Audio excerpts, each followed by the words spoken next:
Hi, everybody. This is Jim Cornette, pro wrestling legend, and you're listening to the Book in the Territory Unprofessional Wrestling Podcast. This is the artist formerly known as Daryl Van Horn, James Mitchell, the Sinister Minister, and I'm here to let you know I would rather slam my cock in a car door than to miss the dulcet tones of Hard Body Harper, my illegitimate son, on Booking the Territory podcast. Woo, Messi, this is professional wrestler Jimmy Valiant, the Boogie Woogie Man. Tell my people, my brothers and sisters, don't you dare miss Booking the Territory. Oh, yeah. This is a one-man gang. You're listening to Booking the Territory Pro Wrestling Podcast.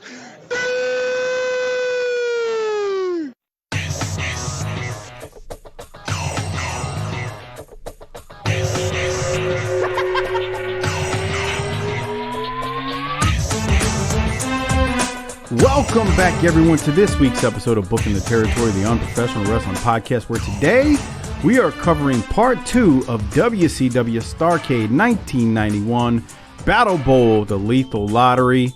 Doc, I'm sitting here with you. We will announce at the top of the show. The superstar is not here, but have no fear. If you're a patron, you're going to hear him on the, or you should. I shouldn't even promise it. You never know with him. You should hear him on the Heroes of Wrestling Patreon pay-per-view show that is either already aired or will air shortly after or before this. How are you, Doc? I'm doing great as always. I'm doing way better than the Starrcade is doing. I guess they think that if they give this shit more names, it'll somehow cover up that it's stinky. But that's not going to work. Living the dream, brother. Where's the superstar? What's he got going on? Work-related stuff. He actually work-related. I got to give him credit. He actually called me 24 hours in advance and told me what was going on. I'm like, bro, you got to do what you got to do. And there was no way with your schedule, with the soccer and, you know, being father of the decade and everything going on in all of our lives, there's no way we can just reschedule it with him. I mean, we got a lot going on, man. Look, we've been doing all these Dark Side of the Ring episodes. We did an RIP for the Iron Sheik on our Patreon. Plus, we got the Dark Side of the Ring. We got, by the time this airs, hopefully the people will have heard the Dark Side of the Ring on the Grams, because that episode airs tonight as we record this. So we got to get that recorded. Plus, I'm doing the Heroes of Wrestling. There was just no way we were going to get this rescheduled where all three of us were available. So that said, it is what it is, and we'll always proceed. You talk about that Father of the Year shit. 4 games this past weekend, and you know that them triple digits were in play. It's back, Mike. It's time for us to. I mean, maybe we need to have a conjugal visit with the BK walk-in cooler just to hang out and cool ourselves off. I actually, it's not a bad idea. Although we've been getting a break because we're getting a lot of rain lately too. So, but it's but we're about to hit 100 in a couple weekend. days. It's June. Yeah. This is some bullshit. I don't want to do this anymore. Okay. All right. Hey, I do have real quick before you go to 5-star review, and I got a 5-star review, don't you? I do. I want to say we're going to talk. I got some notes that I took from JR talking about Starrcade 91. I'm going to bring that up shortly, but we do have some 5-star reviews. One of them is from Dustick on Apple. He's overseas over in Europe, and for whatever reason, it doesn't show up in America. So he sent me his via email and took a screenshot of it. And he wanted to say, only podcast I Patreon, and it states, funniest team in wrestling, only dudes that get my money apart from via Amazon links.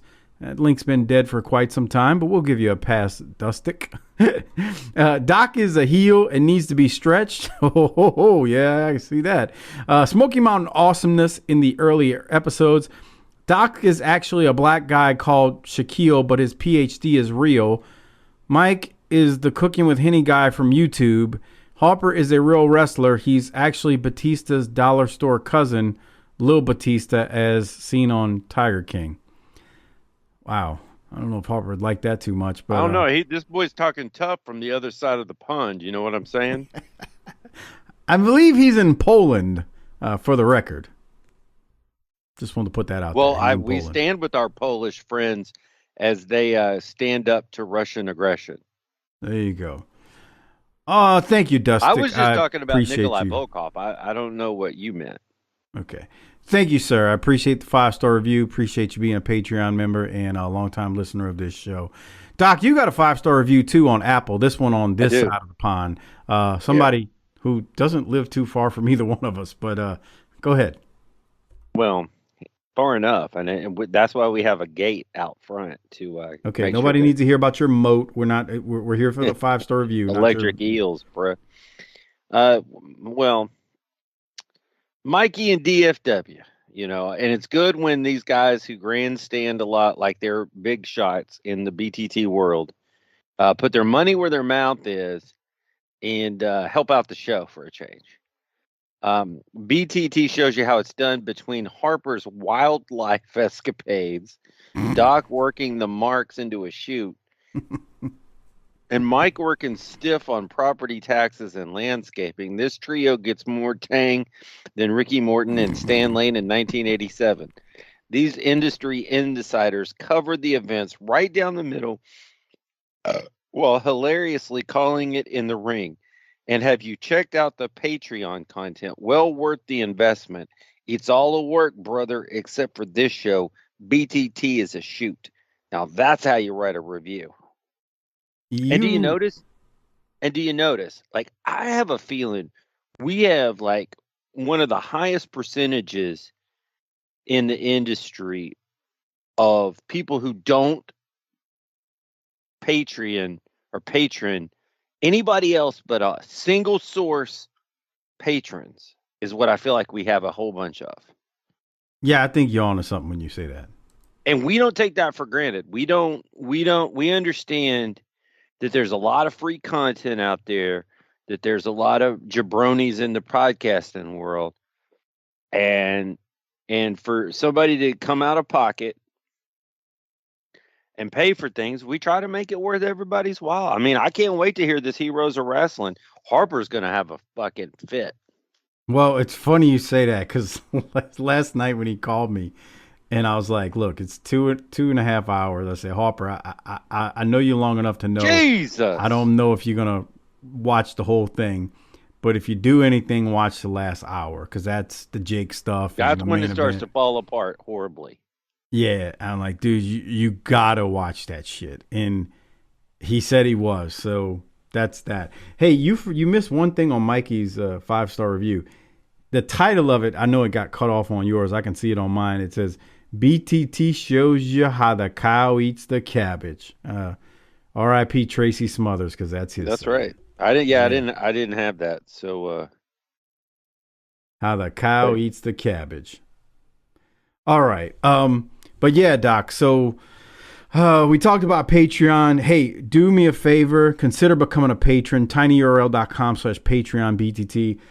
Look, we've done 2 Dark Side of the Rings as of us recording this. There may be another coming out after. We're going to be watching tonight. Yeah, we got another episode so that we can record that in a couple of days and put that out. Yep. Maybe some other gentleman wrestler will die between now and then. We'll have to RIP that. We need content. No, we don't. No, we don't need people to die for us to get content. Come on now. Okay. Iron Sheik one. That's just an added benefit, you mean? It's not even a benefit. I mean, but RIP Iron Sheik. So what you're saying is we cover the event when it happens. Yeah, when it happens, we cover the event. I mean, the worst show we ever had to do was Jay Briscoe dying 5 minutes before. God. That was like, are you freaking kidding me? And that's the big one. That's the one that I still come back to. Like, I'll be out for a run or something and listen to a wrestling podcast, and they'll mention Mark Briscoe, and I'm like, damn, Jay Briscoe's dead. And he had. Nobody wants to have their loved ones die, but the Sheik got 81 years out of this thing. That's not promised. And so at least when he passed away, and I know that hurt his family, they could take solace. He lived a long life. But well, I always say, man, Jay got taken, and some of these other gentlemen wrestlers that do dumb shit, they shouldn't die, but at least there's a causal reason. But man, Jay just got hit by somebody who crossed the two yellow lines in the road, man. It sucks because it's like you're. I know this probably isn't like the right way to look at it, but this is how I look at it. When people live past like the normal human life expectancy and for an American citizen, like I don't know what it is, 75, 76 years, whatever it is. So you got the guy like the Iron Sheik and he lives to 81. Like you're sad, but he lives a full life. So I feel like his book, open, close, it was full. When somebody like Jay Briscoe dies and leaves it's like the middle of their story is cut off. That I know that's probably oversimplifying it because it just sounds like it is as I say it, but it sucks because the dude was so young, man. But anyway, we cover the event like Doc says. So all that stuff on Patreon, tinyurl.com/PatreonBTT. We've really been kicking out a lot of Patreon content between the world class shows, the NWA Power shows with the little fella Sparks and Half Pint. I made it sound like there was 3 people. JV and Mike Prue on the ECW shows, and then Doc and I on the Dark Side of the Ring episodes. All tons of stuff. Lance and I with the world class shows. Man, there has been so much stuff put out. Last week we had Dark Side of the Ring and Iron Sheik dropped on Friday. This week, if we get everything recorded like we're supposed to do, World Class will drop on Friday, Dark Side will drop on Friday, and Heroes will drop either on Friday or Saturday. So we're kicking it out, man. tinyurl.com/PatreonBTT is the only way you can listen and watch the video versions of these we do. So please become a patron at tinyurl.com/PatreonBTT. Doc, I did want to ask you a question. Did you happen to catch that tweet that I sent you about Van Hammer? Did you happen to catch that on Twitter? John Madden recognizing Van Hammer on Thanksgiving Day, 1998, when the Vikings played the Cowboys? Yeah, I saw that. So, do you think somebody fed him that line, or he really knew who Van Hammer was? Man, he spent a lot of time in that bus. You don't know what he was doing in there. Maybe he was watching some gentleman wrestling. Yeah, it just seemed like he's like, hey, you know who that guy was, Pat? That's Van Hammer. He's a professional wrestler. So I wanted to mention this because someone else who's got a PhD, our longtime Patreon member, BTT Hall of Famer, Ruben Espinoza, the gentleman who back in the day, Doc, actually taught, he shared it with us. He taught a college class on pro wrestling. Yeah. Remember, yeah. Ruben is the one who found that. Now, months ago, he emailed me and he's like, Mike, do you remember? And I go, man, I said, I watch a lot of football, but I do not remember that. And I watched that game. I remember that game vividly. I know you do too. It's Thanksgiving, you got a bunch of family that's like, I just might go get some more of that fruit salad. Man, shut the fuck up. I'm trying to watch this game. Right. So he told me, He didn't know it was that game. He told me months ago, he's like, I swear to God, Van Hammer, Madden recognized him. Well, he said he was just randomly watching some old NFL games on YouTube. He's out of school for the summer, and he said he stumbled upon it, and he immediately sent it to me, and I clipped it and put it on Twitter. I thought that was ridiculous. I mean, we kick Van Hammer in the shins all the time. But Jesus Christ, he had the great John Madden mention his name on Thanksgiving Day with probably 20 million fucking people watching him. Can you believe that? No. Yeah. No. Yeah. And more people were watching it back then than now because you had less channels. I mean, it was, anyway. Plus, I'm not a Cowboy fan, but everybody's watching the Cowboys on Thanksgiving Day. All right, Hey. I want to say something real quick. We need to, you don't like to do stuff like this, so I'm going to do it for you. On behalf of the BTT Army, we need to give you congratulations, Menace. I'm scared to know where this is going. Well, no, seriously, you recently shepherded another human being through the act of graduating high school, correct? Yeah, he thinks he's grown now. Yeah, well, I mean, technically, but that's quite an achievement. I mean, your kid is obviously coming from meager beginnings and overcoming that, and having to deal with you. And so on behalf of all the Army members, let me just say congratulations to Mrs. Menace, Sasha Menace, for making sure that Little Menace was on the straight and narrow.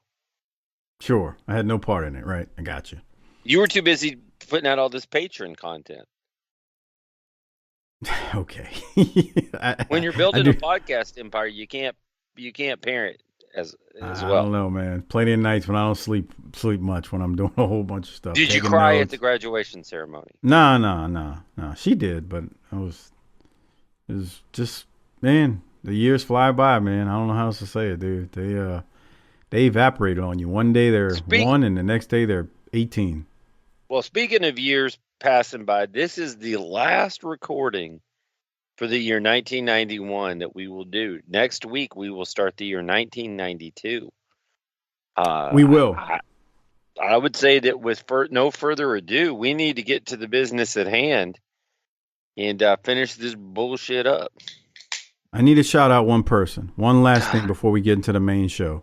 Shout out to David Ford. He's a BTT Hall of Fame member. He lost his mother a few weeks ago. Really good man. He is, you probably remember his name, Doc. He's made about 6 or 7 passes through the Smoky Mountain podcast episodes. And he's made multiple passes through the NWA and WCW ones. And he drives a bus. So he's got plenty of time to listen to audio. And we're always in his ears. And I just wanted to mention him. I've been there. Keep your head up. So BTT sends its condolences on the loss of your mom. I know it ain't easy, but keep your head up. David Ford, really good dude. Always interacts with the show. Good man. So just wanted to send it out to him. And on that note, we'll try to get through a rather depressing second half of Starrcade 91, Doc. Hey, Doc, I did a little research, man. You believe that? I actually did some work on this show. It's shocking. Yeah, I did some research. So I went back last week after we recorded and I listened to JR's show with old Connie on Starrcade 91 on Grillin' JR. And Jim Ross, I got some notes here, and just stop me when you want to interject. Jim Ross called this a gimmicked show. And I mention this because I know people who don't hate Battle Bowl. And it's just, I hate it.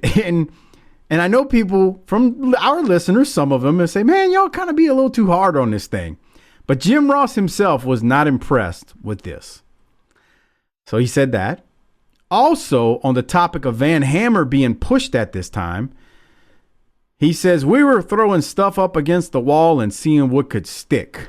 And then he says about Van Hammer, too much too soon. He needed to be off camera, fine-tuning his gimmick, and not on national TV. Couldn't say that any better. And what people need to understand is the nuance of why I'm hard on Sting. Sting and Van Hammer are not in the same conversation. Sting had a chance. Van Hammer was sorry if you're listening, Van. That character was a buffoon, and you weren't in a position to do anything about it. Yeah. I don't like the character Sting. I don't have a problem with Steve Borden, and he was capable of having good matches. I don't think he was capable of being the quarterback or the head, Oh, just wait. We're going to talk about Sting tonight. We got a lot to talk about. Well, and this is on the surface, it seems interesting because of all the opportunity for mismatches and craziness. But where this insults my intelligence is that we actually have a really amazing heel stable that just got off the ground that ought to be hotter than 6 suns, baby. And we ought to have something at the flagship PPV to further that and to just work it into a lather. This feels like taking a detour. This feels like when you're making good ass time on the highway, and one of your bratty ass children or snotty ass wife is like, let's stop and sit down and have a meal somewhere.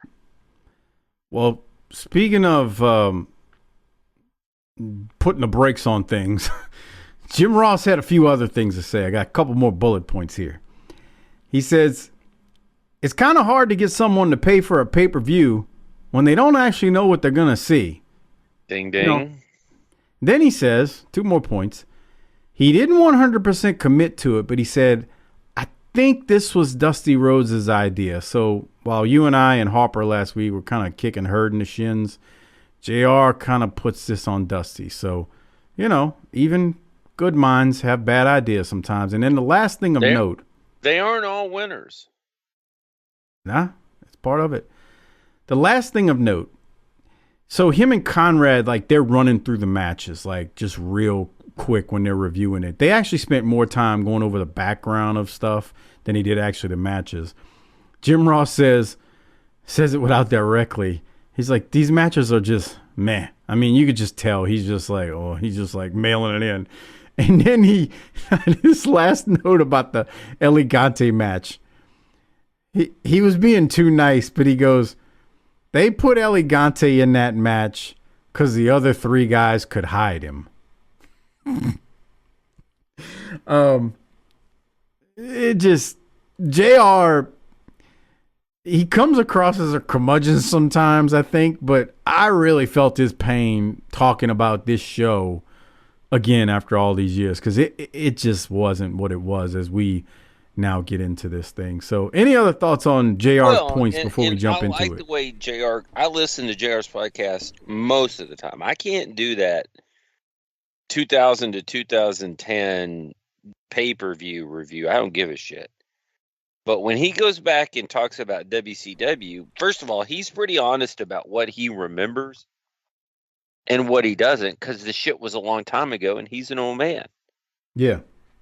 I mean, shit, I went back to my high school recently when I took Latrell to a track meet, and I was like, do I remember this the way it really was? I mean, shit, it's like, But I think he really does address it in a way that is, well, when, maybe what he thought was a good idea at the time in 91, 92, when he went to WWF and learned a different way on how to do things, come back and go, man, we didn't have a chance.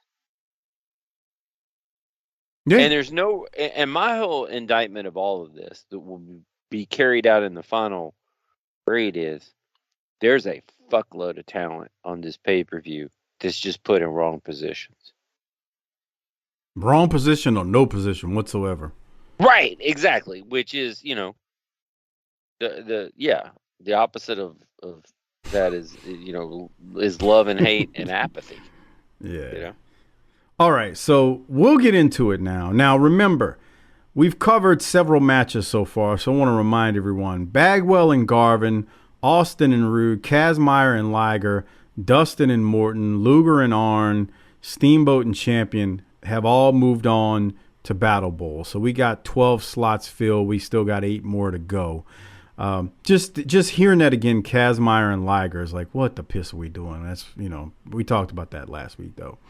So we jump into the first tag match here, and Magnum pulls the cards out of the spinner because it's a lottery. Sting and Abdullah the Butcher are picked to be a team versus Brian Pillman and Bobby Eaton. So are you going to pull up the video here or no? Oh, shoot. I'm not sharing it. Jesus Christ. What a fun show.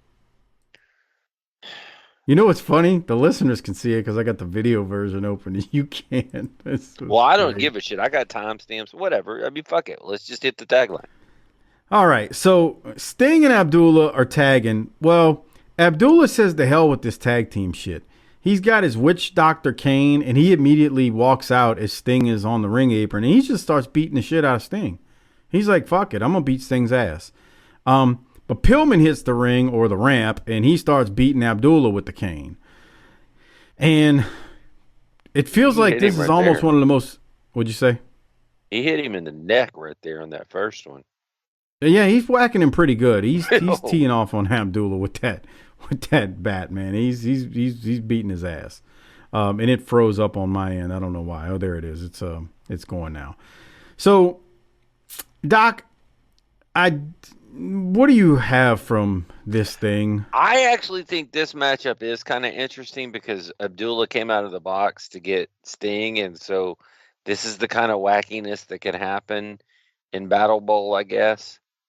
So sure, why not? And I like him attacking Sting because that's all in character after the last match. But my thing about that is that because they didn't build enough stakes in what winning Battle Bowl can give you, Pillman interrupts and attacks Abdullah. But if this was for some real shit, would you? Well, it made sense because Abdullah is on the other team. It's like Abdullah and Sting are teammates, so it would make sense. Why won't I go to the ring and let them fight outside the ring and get counted out? Or you could do that if the bell rings. Yeah, I see that. But that's the great point that you made. That's exactly why, as you and I talk about this, it doesn't make sense. Right. It puts people in bad positions to do things that don't make sense. That don't make sense, and there's no logic to it. So yes, Pillman's a good guy because he saved his buddy. Totally get that. Totally understand it. But look, I'm not going to sell you out to Johnny Law for $5. But if the reward is $5 million, sorry about that, buddy. Right? Yeah. It doesn't make sense. Pillman body slams Abdullah, and the camera completely misses it. It happened already right here as we're watching it. It's already happened. And the reason you know it happened is because they call it and the crowd comes unglued. And you hear JR call it, but the production missed it. So it happens here, I'll play the audio. Bring Eaton right out to the floor. Sting and Eaton are on the floor. Eaton with a wreck of the eyes. Listen to the crowd. It's coming. Pillman and Abdullah. Pillman trying to slam the Butcher. Pillman did it. William Bryan with a body on Abdullah the Butcher. But the crowd is looking at Eaton and Sting on the outside. I mean, the camera has Eaton and Sting on the outside, so we don't even see it. And then Pillman splashes Abby. It just... Oh, WCW. So we think man. enough of the little fella to let him slam the big fella, but not push him or show it. Yeah, I don't think it's a push issue. It's just a production issue. I mean, how do you miss that, man? You heard that crowd. They're being quiet, and then they pop. It's like, oh, yeah, we missed that. Because, of course, why not, right? Anyway, there is... Sting is in an abdominal stretch, and he looks about to be ready to almost pile drive Bobby. I don't know what was going on here. There's a botch. You could see it on the video. I had that timestamp. I have no clue what the hell. Somebody missed something there. That's all I'm gonna say. And I'm gonna say it wasn't Bobby Eaton, just because Bobby's one of the greatest workers ever. All four guys end up in the ring. Cactus ends up in the ring. Yeah, Cactus. My note was that was Sting's attempt to kill Bobby Eaton. Hopefully not. Cactus accidentally hits Abdullah. Sting then hits Eaton with a crossbody, and Sting is going to pin Bobby Eaton. He caught Bobby Eaton really weird on that crossbody. And so Sting and Abdullah win, and they're going to go to Battle Bowl. And Pillman, this is why it's weird. He stands on the outside and just lets it happen. He's watching it. He could have made the save, but he was like, eh. And it just, I don't blame Pillman. It just makes it look low rate. Why?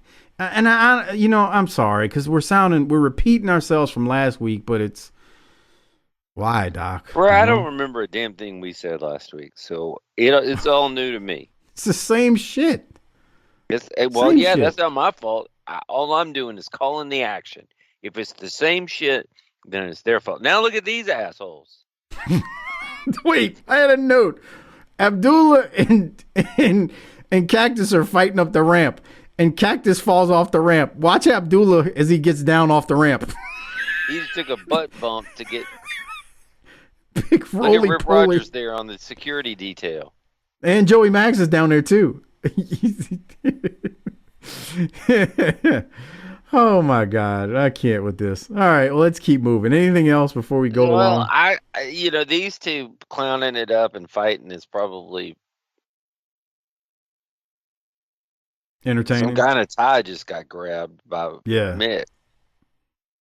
Sure did. But that's the enhancement talent down there. Joey Maggs was on the far right just now as this is happening. So the last that might have been Doug Dillinger that got hit, to be honest with you. Rip Rogers was in the last pay-per-view carrying down the Egyptian box or whatever that Luger came out of. Now he's on security detail. Can't we get this motherfucker a match? Put him in the lethal lottery shit. If Buddy Parker can be, why can't Rip Rogers? Yeah, you're not going to hear an argument from me. Well, we'll continue. Magnum and Missy are now going back into the box or the rolling thing, and they're going to pick 4 new names. And the names they pick, Big Van Vader and Mr. Hughes are going to take on Rick Steiner and the Night Stalker, who is subbing for an injured Diamond Stud. Now, we haven't seen Night Stalker in an actual match since late 1990. I did look up to see if he appeared in 91, and the only thing that I could find was, and I don't even know if this is true, but it says it in the records, that he was one of the ghouls at ringside during Havoc 91. So I guess that is possible. I believe it. Anyway. But where's Ox Baker and where's his phony Axe? Whatever that is. So we're going to keep the theme going, and we're going to waste 3 talents here. Well, I guess I can include the Night Stalker. Mr. Hughes, who's a bumping ass big man and really doing some good work these days, as I think. Vader, we know his history, and Rick Steiner. We're going to waste them in this match. Why not? Because why not? The match goes maybe about 5 minutes or so. Any thoughts on this match, Doc? Well, my first thought was that I was ready to see Rick Steiner and Vader throw some bombs. Did you see that? I don't know. Not really. Bruh, at one point in this match, because, this is when JR was giving everybody's credentials. Michigan and Colorado and all this shit. JR was like, Night Stalker played football at Florida State. I don't know if I knew that. If it's true. I don't want to know that. He's the Night Stalker. He's supposed to be mysterious. Yeah, I guess you're right. He wasn't James Night Stalker. It didn't say Night Stalker across the back of his number 57 jersey. Don't tell me Abdullah played, power forward for the University of Toronto. Yeah, I got you. No, it makes sense. But I wouldn't put Night Stalker in the Abdullah or Cactus type persona. I guess I don't blame JR. He's just trying to build this dude up. It's really hard to blame him. What's wrong with Scott Hall? They just said he was hurt. I didn't look into it any deeper than that. They just said he was hurt. Can I get one for right here? Mm-hmm. Maybe not right here. Well, I was about to go into the finish because no, go back. I'm going back when they collide. Steiner and Hughes? It's Rick Steiner. You said your timestamps were different. Rick Steiner muscled Vader over at one point. Okay, what timestamp you got? I'll try to find it. 141:53. All right, so let's do this. Probably coming up. Was it when he brought him into the ring or another time? I don't know. It said he muscled. Watch this. Yeah, he's going to suplex him into the ring. You're coming in. Yeah. That wasn't pretty, but how strong did Rick Steiner have to be right there? We say it all the time when we talk about Rick and Scott. They have strength that they can put you where they want you to be without you assisting them. mixed with actual wrestling skills that make Right. them ridiculous. Right. They will put you where they want you to be, not where you think you're going to go, where you want to go. They don't need you. They don't need you to help them. They're just going to do it. I still have that visual of Scott picking up Ole. Right. Like that. Right. Scott just and Steiner collide violently, carry it off the top rope. Hughes staggers, drops Hughes over the top rope. Vader, Larry. Steiner hits a bulldog on Hughes. Steiner goes to pin Hughes. Vader hits another lariat on Night Stalker. Vader is pinning Night Stalker at the same time while Steiner is pinning Hughes. But because Vader and Night Stalker are illegal, Vader and Hughes end up winning. And it was sloppy. The timing on it was bad. Night Stalker really messed up the finish. He's all out of position. If I'm going to put it on anybody, it'd probably be him. He's just out of position. And Hughes and Vader move on to Battle Bowl. And when I tell you this crowd was dead, they were dead. Well, they haven't built Vader up, and people want to see the Steiners go over at this point. I hard to blame them. And maybe we shouldn't have this much gaga with guys that don't work together. You know, I got to give Conrad credit. When him and JR were covering this, Conrad says after the first match, which I forget, was Smothers and Garvin. Who's that? You heard me. After the first match, he's like, okay, we seen that. How many more combinations of shit that we haven't seen are we really going to get excited about? I mean, it's a fact. Like, it's true. Because here we go again. 4 more guys are chosen. Scott Steiner and Firebreaker Chip now versus Arachnaman and Johnny B. Bad. Now, we got essentially Johnny B. Bad's a babyface now. We got 4 baby faces. And look, I love Dusty Rhodes, and we've questioned his booking at times, but if this is indeed his idea, this might be the bottom of the barrel of putting 4 guys together, and these are 4 really good Steiner and Arachnaman for sure, and Johnny B. Bad. I don't know where Firebreaker Chip falls in this, but what are we doing? I mean, what am I? 4 baby faces. We can't even get heat in this shit, man. So, Doc, do you have anything from this besides them laying on a mat? And I mean, I don't. I have 147.15. I need a volume. I might have went too far. Hold on. WCW Souvenirs. Keep going. Yeah, right there. Always available wherever you see World Championship Wrestling. Oh, hush, Tony. Well, let me say this about this match. 20 seconds. All 4 men came out of the same dress. It's for whatever reason the player is really delayed when I click. Whatever. It's Make it happen. giving me some problems. All right, let's try it again. Seen tonight. There's a flamboyant Johnny B. Bad, who will be joining forces with Arachnaman.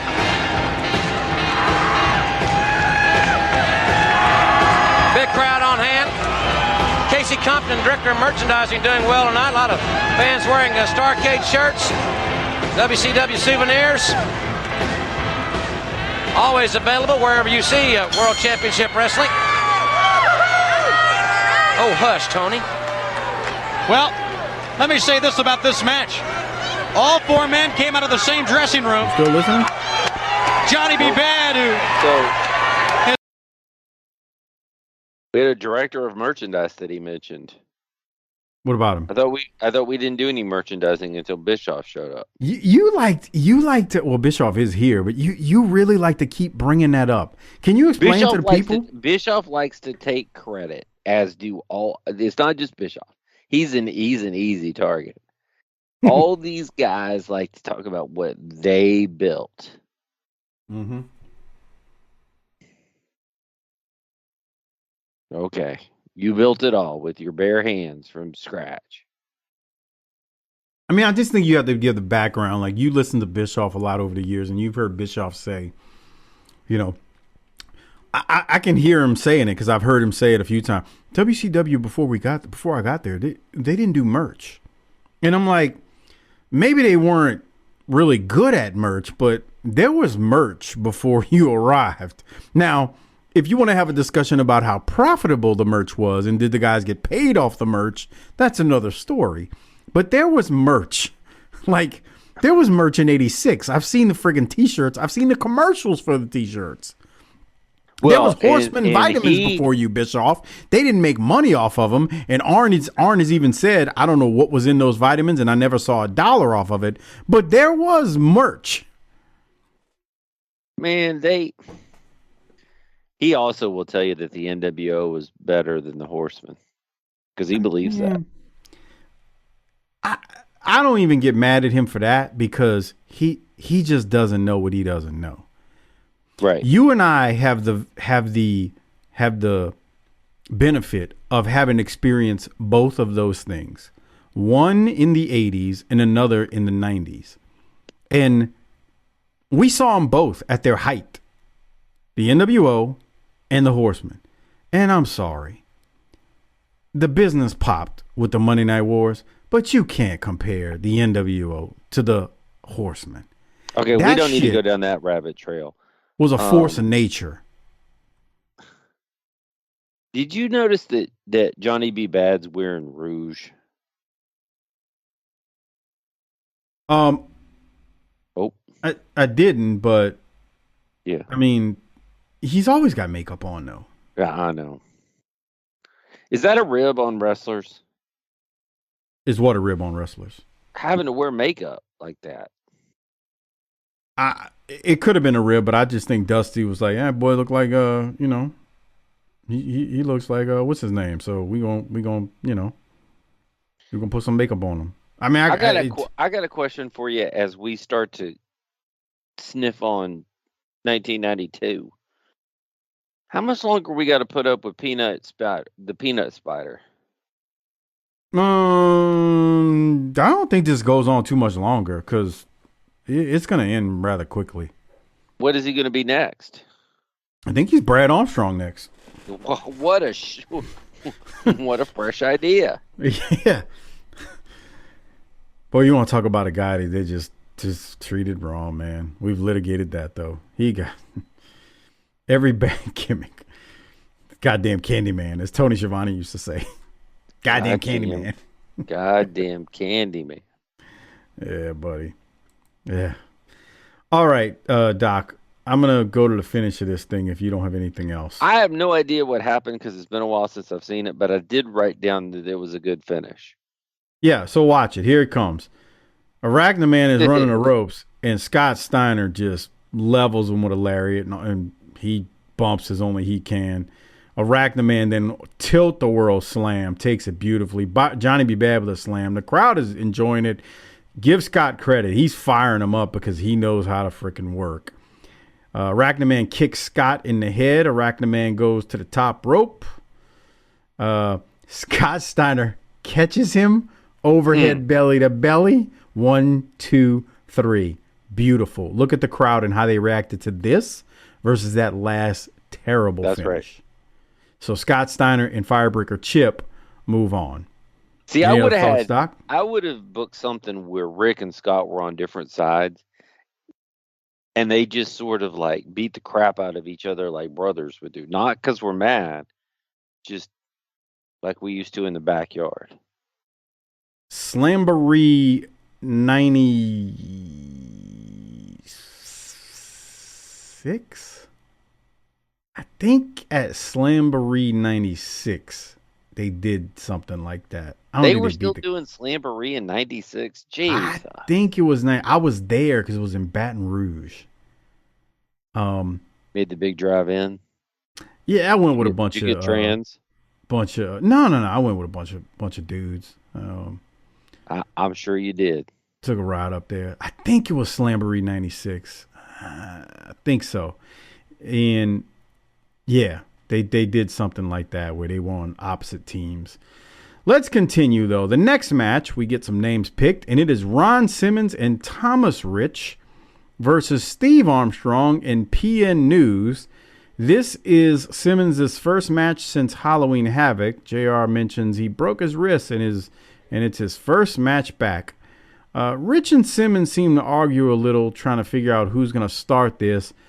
And Tony says, Ron should actually like that Rich is his partner here because Thomas Rich is a former NWA World Champion. And he's the greatest NWA World Champion ever. I was thinking maybe Rich could be like, hey, I could, Ron, now I can show you how to win the strap. Ron is not doing that to win the strap.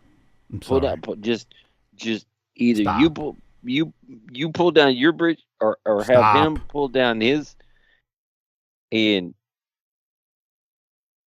what? Come on. Shivani's like, why is PN News surprised when he was the last guy left? It's true. Like how long? There's nobody else to be picked. Why are you? What are you? And this is not the way to finish strong. Although I don't know how you would. This is terrible, man. This is so terrible. I don't have nothing against either. Honestly, I don't hate Tommy Rich. I got nothing against these four guys, man. This is just, what are we doing? And they went like 12 minutes. Yeah. Because, do you remember? I was looking at this. Why is Tommy Rich clapping on the outside? Remember 2 years ago when Tommy Rich was in shape? Yeah, I remember when he first came back and he went through this phase where, man, he had leaned up, man. I mean, he wasn't like bulky, but he had like his midsection, he was leaned up. He, trimmed down a lot. Yeah, I remember. Yeah. I don't have any more notes from this match. Not now. At this point, I was just like, why are we doing any of this? Look, I don't know if I said this last week or not. You get to a point with this, and it's like shit's all blurring together. Two things happen. One, I'm tired of seeing tag matches. And two, I'm tired of seeing mixed matched tag matches that don't matter. Well, if we were fighting for $10 million, I might get interested, but we're not. Well, we're fighting for a chance to get a shot at the world title. Are we? Well, that's what they said. Maybe. We'll see. All right. So the way this thing ends, Tommy Rich makes a hot tag to Ron Simmons, who hits Armstrong with a power slam, and then News with a body slam, and then Simmons hits Armstrong with a spine buster. 1, 2, 3. Armstrong is pinned, so Ron Simmons and Thomas Rich win, and Simmons reluctantly high fives Rich. They are on to Battle Bowl. They're on the trajectory right now. They're ready to go. What are we going to win? Hey, brother, if we win this Battle Royal, do we win blowjobs? What's wrong with you? Now, do we got to give them or we get them? I mean, that's an important distinction, brother. I mean, I've been on both sides of that, and I got to tell you, you want to get that figured out up front. You are a moron. What is wrong with you, man? I mean, you ever been where you're taking down your britches because you think you're about to get one, but then the other person's taking down their britches so they could get one? Then you just start fighting like you got lightsabers and shit. You ever done that? That's pretty fun, too. All right. I can't anymore with you, man. Hey, man, Harper's not here. I got to do something. Yeah, I guess so. All right. Do I need to go over who's in Battle Bowl? Okay. Nobody gives a shit. Okay. We'll look it up on Wikipedia if you're wondering who's all in this. Hey, here's a spoiler alert.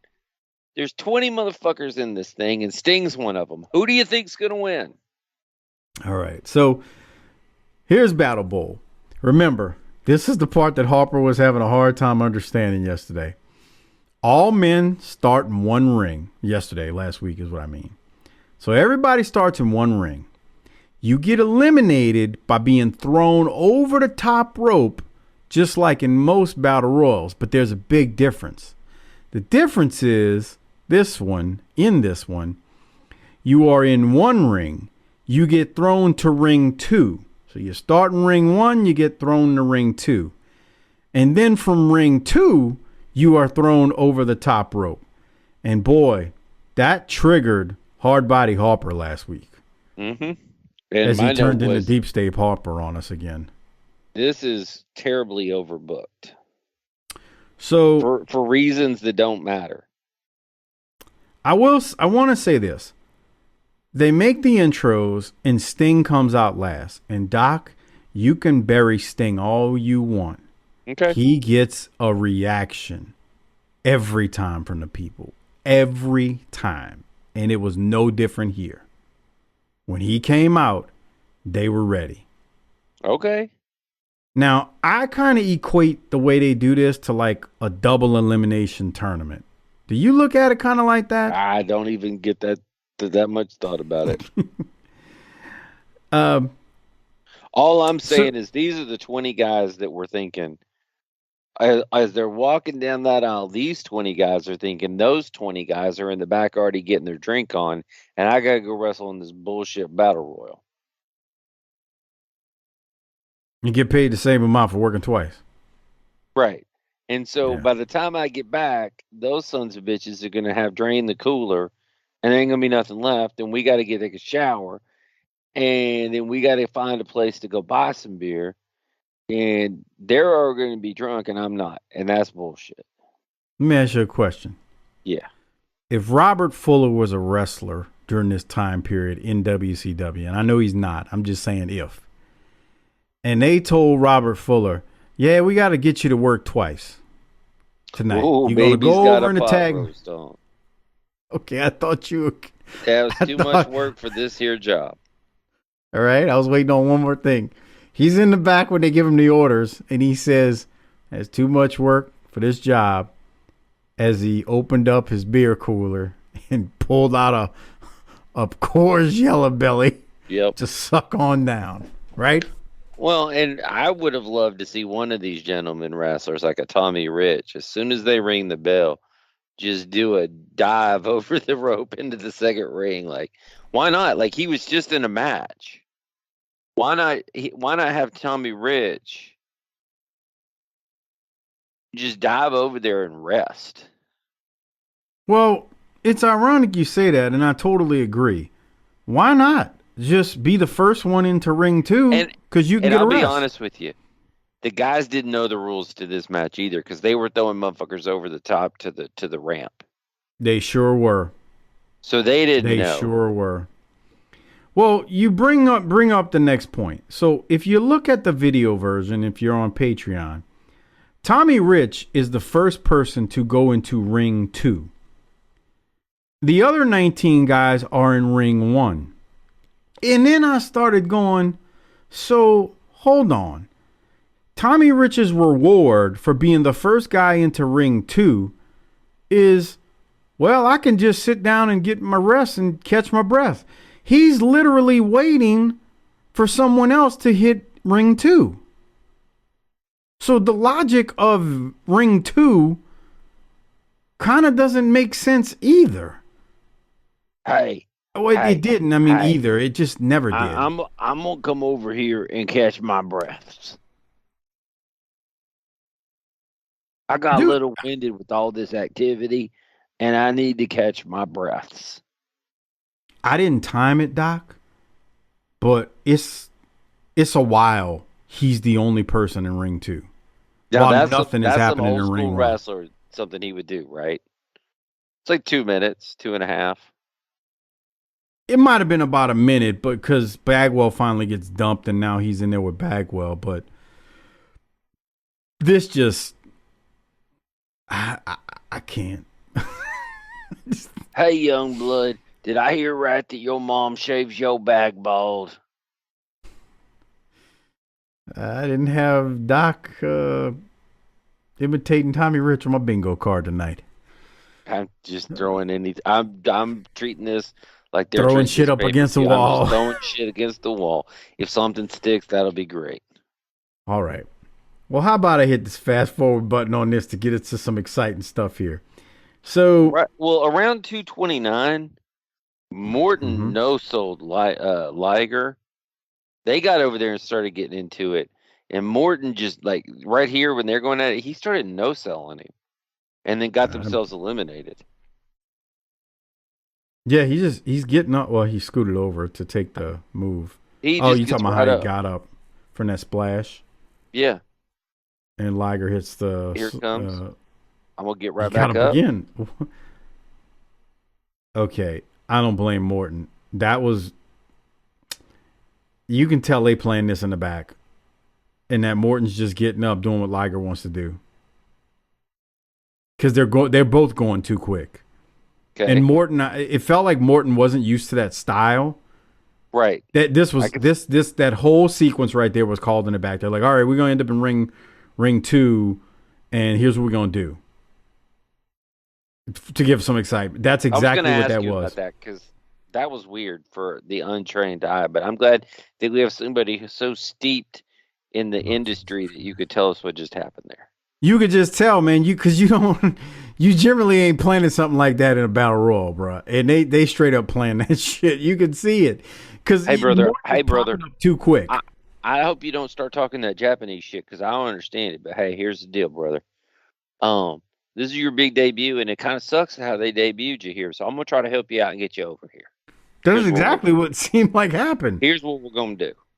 You do that flippity floppity Pearl Harbor shit, and I'll let you throw me out. That's nice, Doc. What?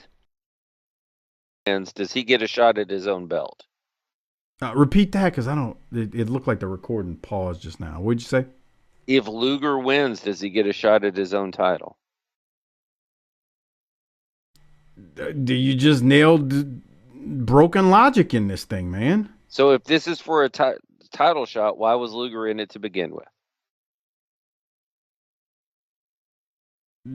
I can't answer that. Right. Call Jim Herd and Dusty Rhodes up. We're down to Sting and Luger, which is completely understandable, and I don't have any problems with that. Is it a battle royal still, or did it turn into a match? So they really skirt the rules in this thing because Luger. Sorry, my phone was buzzing because there's a whatchamacallit alert. You probably got the same thing. What? What's that when a kid's missing? An Amber Alert? Yeah. Luger throws Sting. Fucking with kids, man. Leave them alone. I know. Luger throws Sting through the ropes on the ramp. And then Harley tries getting involved, and Sting body slams Harley on a ramp, and it sounded off and got a nice little pop. Yeah. So then Sting and Luger end up on the floor. So they're like kind of skirting the rules, but nobody. Squirt? Yeah, squirting the rules. Gross. Nobody. They're like, they technically didn't get thrown over the top rope to the floor, but they got thrown onto the ramp.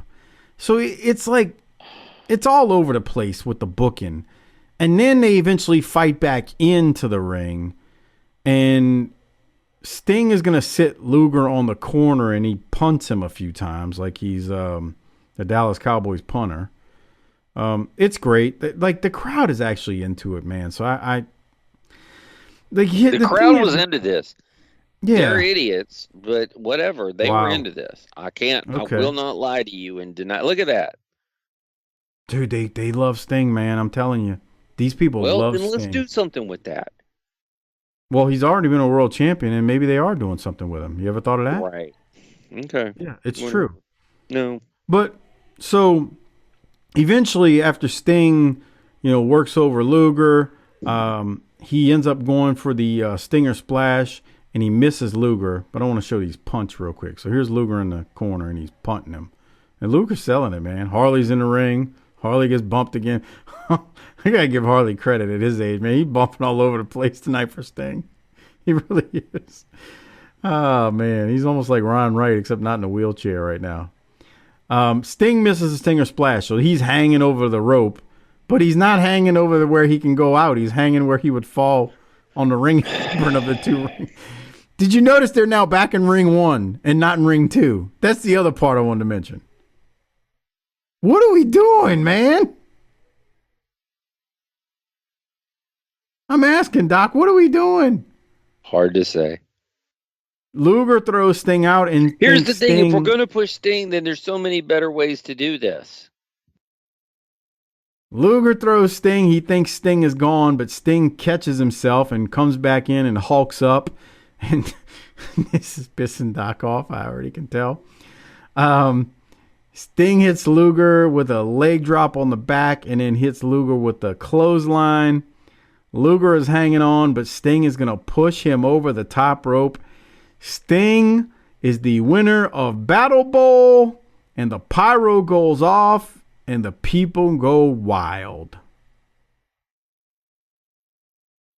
Here, let's get some audio of it. Here's Sting about to win. Offensively dominant. This crowd is going crazy. The moment is now. He's got to do it right now. Sting with a clothesline. Luger, oh, great balance. He held on. Sting, he got him over, and Sting won it. Sting defeats Luger to win Battle Bowl. Ladies and gentlemen, the winner of the first ever Battle Bowl is Sting! Jim, it was a battle. From the beginning of the night, it was a battle. And against all odds, Sting is the first Battle Bowl champion. Okay. Thank God this is over. I don't like... Doc, has there ever been a show that we kicked in the balls more than this? I want you to think long and hard. I don't know. But I don't think so, man.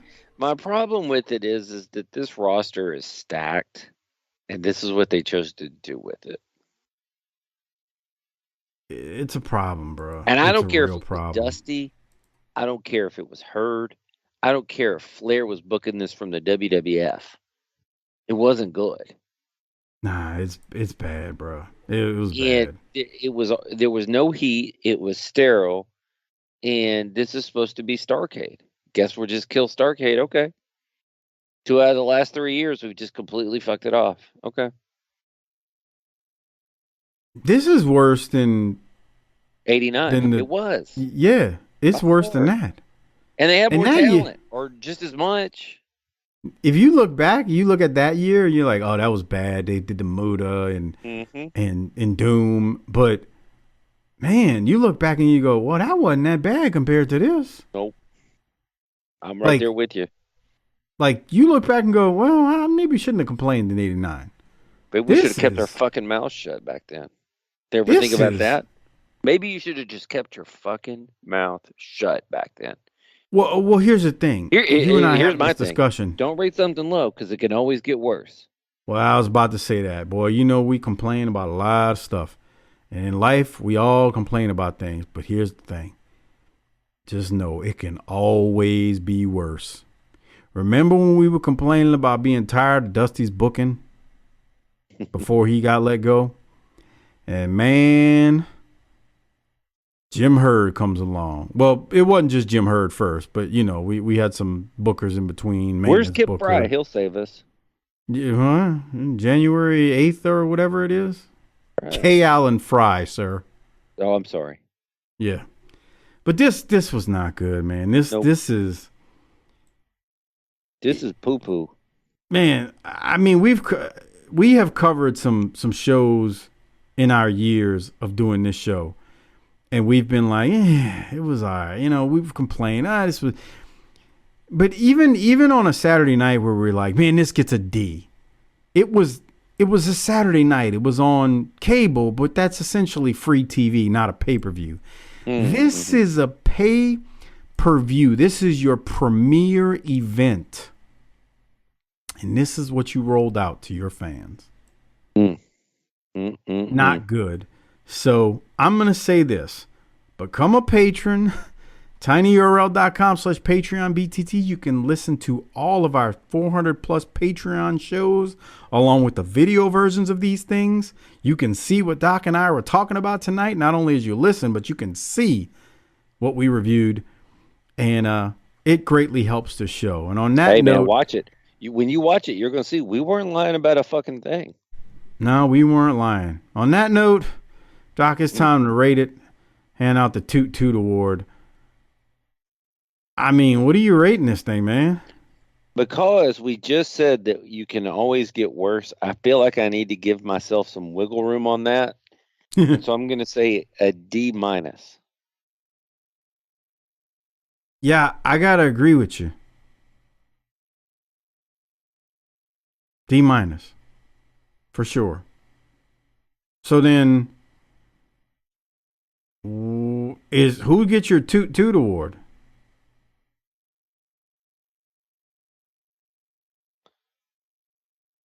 Well, I'm listening. I feel like I want to kind of give it to Magnum for standing there all night getting paid, not having to say anything. Well, if you're going to do that, you might as well just give it to Missy. True. I always like to give it to Missy. Okay. One of these days she's going to listen to this and be like, who are these fucking goofs? Missy, I love you. I saw the selfie she took in the mirror a couple weeks ago at home, man. She's looking good. Okay. I follow her career to this day. So who you giving it to? Who gets the Toot Toot? Hey, man. I'm in all honesty, I'm gonna try to be serious here. He won Battle Bowl. I'm gonna give it to Sting. There's times when I go, man, two people deserve it, or maybe this person deserves it. And then there's times like this where I'm like, I honestly do not want to give it to anybody, but I'll give it to Sting. At the same time, Arn and Rude and Austin, they all put their working boots on to get through this nonsense. Zabisco might ought to get it for having to put up with the. That's what I'm talking about. Zabisco or Dustin or Morton, having to get through that Elegante match. I mean, there's a bunch of candidates on a lower level, but I guess Sting. But I don't know. But this was bad. This isn't for me. How about that? This is bad. If you liked it, good. If you're out there and you think we're being too hard, that could be fair. And if you liked it, hey, that's great. I'm glad that you found something in this that we couldn't find. And if that floats your boat, then hey, it's a free country. It's a big world. I'm not mad at you for liking it. Just don't be mad at us for not liking it. All I'm saying is, you heard me at the beginning of this. JR also didn't like it. And this man was calling the action. Hey, let me tell you something. Thought it was dumb. If 92 don't pick it up, though, we're going to do the Graham thing, No, we're not doing no Graham. That's not. Oh, no? Come on. No? Don't play like that. We're not gonna. I mean, say Burger King thing, bro. If you're going to make that joke. Oh. Not that. Man, people get mad at something. I get messages from people. I ain't listening to you goofs no more. Talking about Burger King thing. That's not funny. Don't make fun of that. Well, we're making fun of our own selves. We're saying we hated working at Burger King so much that if we ever had to work there again long term, we'd do the Burger King thing. It's like a joke on ourselves. So we're poking fun at us, not anybody else. Can we... Bruh, people have lost their mind in this world today. If I can't make a joke about my own pathetic work career, what the hell else can I do? We hated working at Burger King. The Burger King thing is something Doc and I would consider. I'm sorry. Yeah. I apologize for your annoyance if you don't understand that. Okay, but this is when you're dealing with a true Mark's Mark. Is when they feel like they got to let you know this stuff. Like if you came across something that you didn't like, you just like, well, I guess I'm not going to do that anymore. Why do you need to feel the need to let us know? You think we're going to change by now?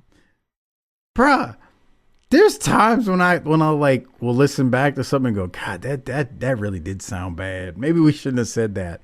when I tell you that's the furthest thing from my mind when I'm talking about the Burger King thing, I 100% mean that, because it is literally a joke about ourselves. But here's the thing about this outrage bullshit. Go be outraged somewhere. I don't care. Why you got to tell me about it? Keep scrolling. That's what Harper says.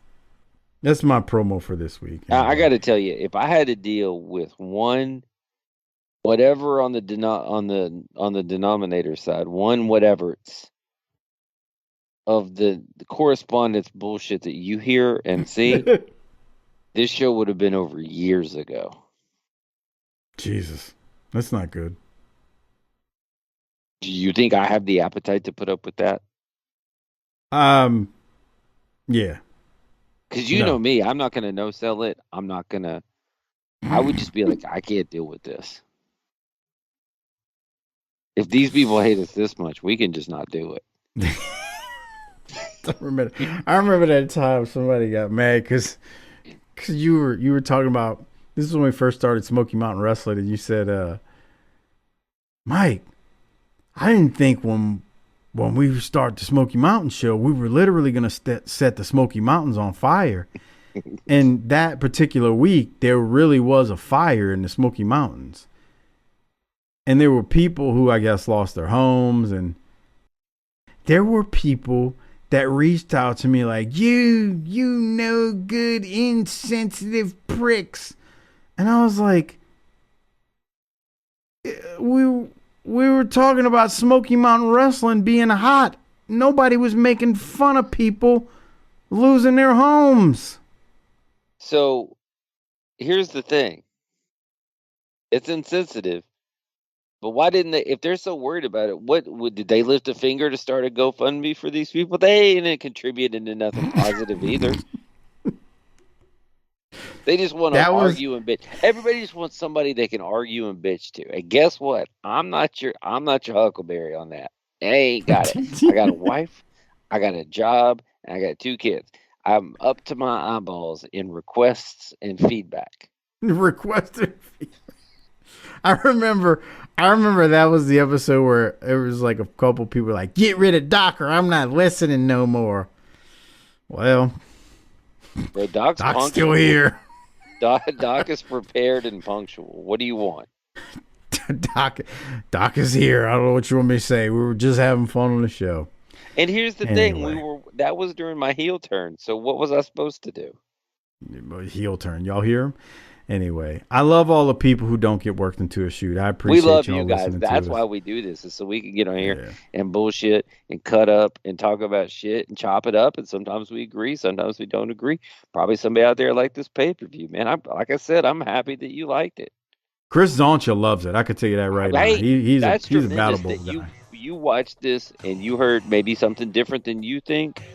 That's cool. I got no problem with that. I'm not going to call you a moron for liking this. You found something in it we didn't see. It is life. That's life. It is what it is. But no. It is what it is. Freak out. This was Battle Bowl, probably the worst show we've ever had to review. This is worse than Heroes of Wrestling, and I just watched that. I'm just going to put it out there. Worse because the expectation level when you have all of this talent in its prime is much higher than you go in watching Heroes, where you got a bunch of washed up old wrestlers, some of which are inebriated and blitzed out of their mind, and Yokozuna can't even move. But anyway. All right, well, we're going to get out of here. Harper should be back next week if everything works out like we suppose it will. Doc, hit the tagline. Let's roll. Book it, bitch.